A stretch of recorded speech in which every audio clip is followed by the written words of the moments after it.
Welcome back. Thank you for staying with the broadcast. They said it would never be done, but by the looks of it, they were wrong. This is in reference to reparations being paid over the atrocities of the international slave trade. The president of the Ayanola Council for the Advancement of Rastafari, Aaron Alexander, reveals that the European Union is now holding talks to make payments towards the cause. Rochelle Gonzalez reports. Just when people thought it would never be done, someone went ahead and did it.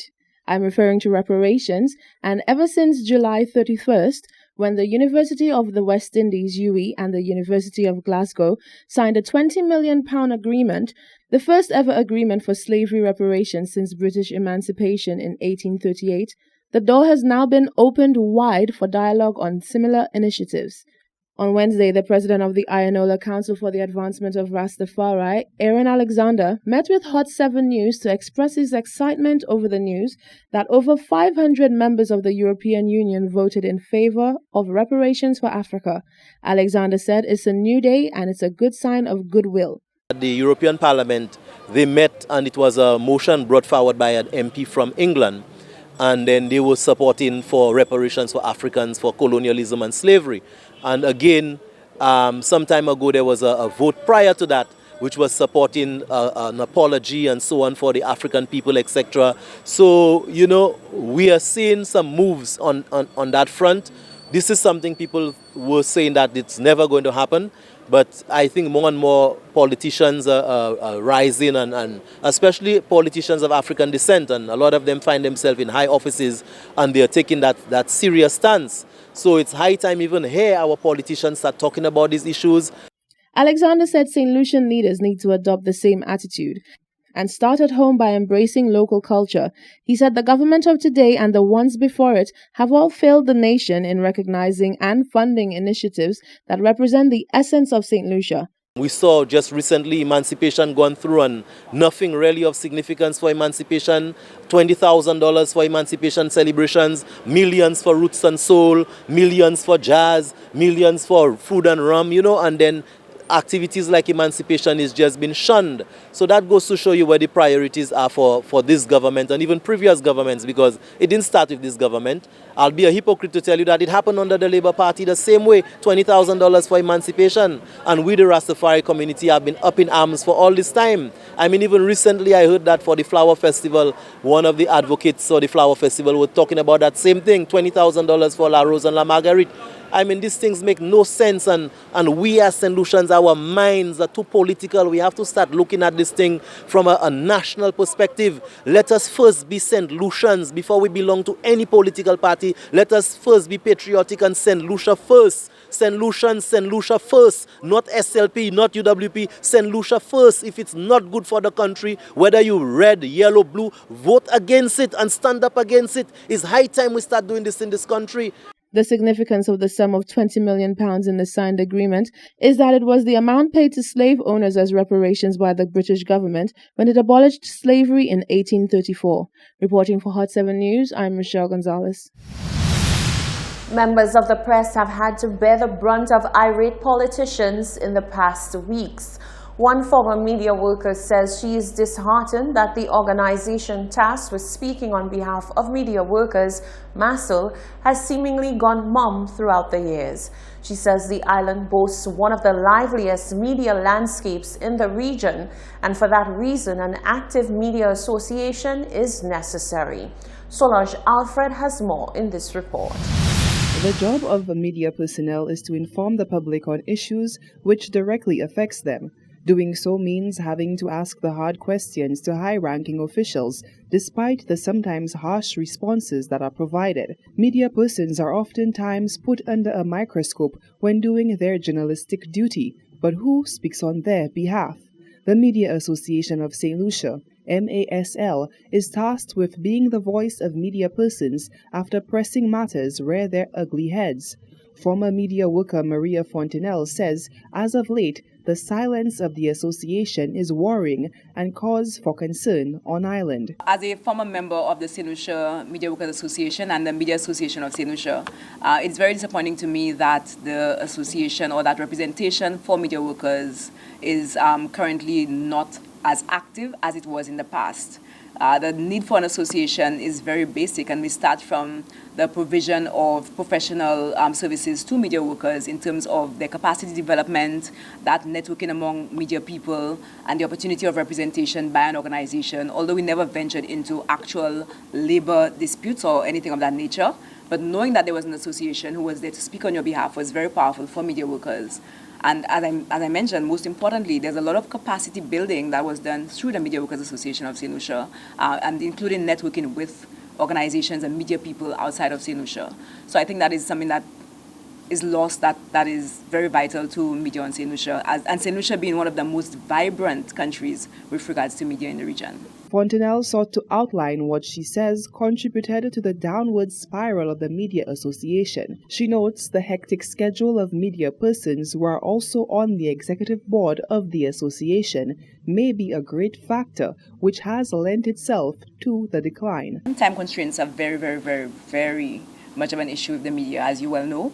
So I think that's one of the main issues. The fact that St. Lucia's media is very vibrant, however, media workers are extremely stressed with time. They are, in many instances, chief cook and bottle washer. So it really reduces the time that they have to spend towards making sure that the organization is vibrant. So it would be useful to have people who are at the head of these organizations who have more flexibility in terms of their schedule, who have more control over their time, and who can put time towards the professional development of themselves and of their fellow media workers. She says with the loss in vibrancy within the organization, opportunities for capacity building of media professionals has been greatly reduced.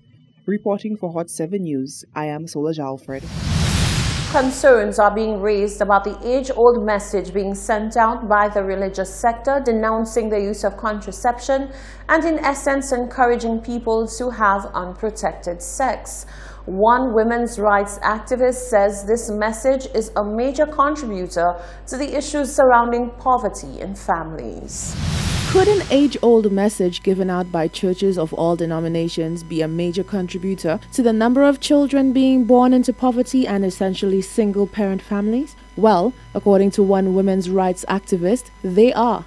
Maria Fontenelle said the fact that the church continues to denounce the use of contraception is a major cause for concern. What we really need to look at is the impact of the lack of sex education and the impact of religions on encouraging women to have unprotected sex and to have children families to have children that they can't afford, right?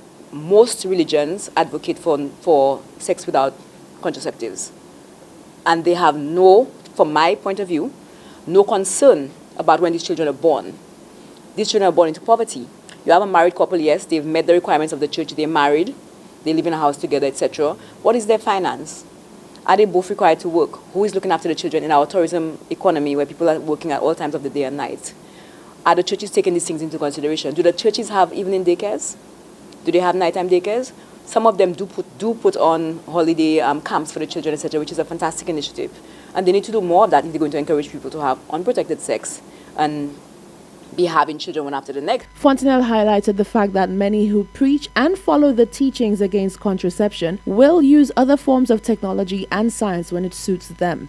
She said the same mindset and energy needs to be maintained across the board. These same people, if they get a heart attack, they'll go to the doctor and they'll have a heart surgery, right? Because they believe in science then.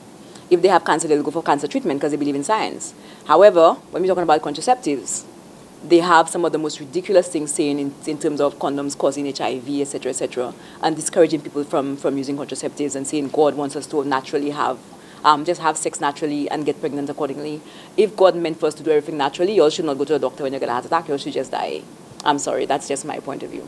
If you're going to use technology and use science to save your life, we should also use technology and science to manage and control and plan our families and ensure that people have families that they can afford. If you have a child who's born a genius, how can you afford to send that child into school? If you have a child who's born with a disability, how do you take care of that child if you have no funds and the churches are only able to help so much?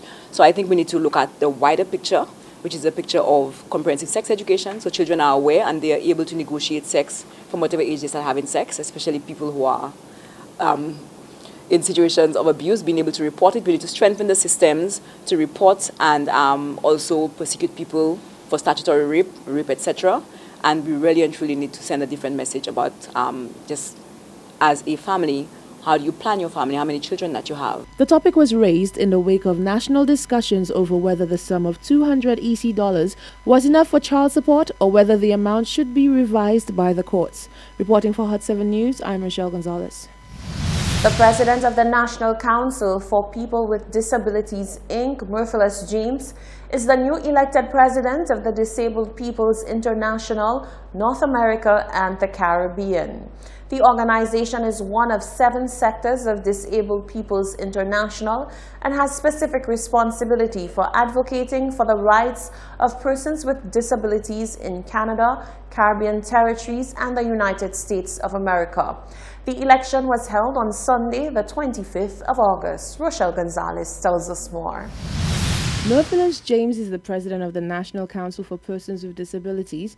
However, congratulations are due to him as he was recently named as the newly elected president of the Disabled Peoples International North America and the Caribbean. James was entrusted with his new title at the 10th Regional Assembly of Disabled Peoples International. James said although he has a mammoth task ahead of him in his new role, he feels honored to be bestowed with such a title. This means more work, definitely, because disability issues in St. Lucia are already a lot.